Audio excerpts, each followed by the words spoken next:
وقل جاء الحق وزهق الباطل إن الباطل كان زهوقا وننزل من القرآن ما هو شفاء ورحمة للمؤمنين ولا يزيد الظالمين إلا خسارا وإذا أنعمنا على الإنسان أعرض ونأى بجانبه وإذا مسه الشر كان يئوسا قل كل يعمل على شاكلته فربكم أعلم بمن هو أهدى سبيلا ويسألونك عن الروح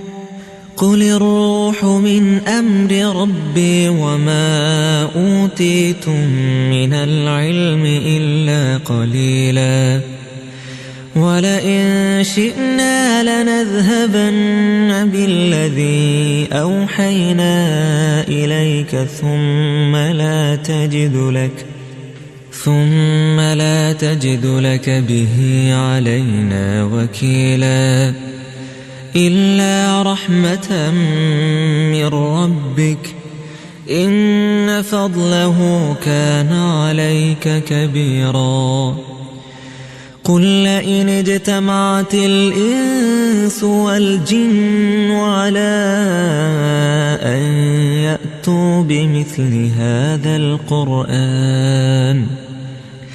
بمثل هذا القرآن لا يأتون بمثله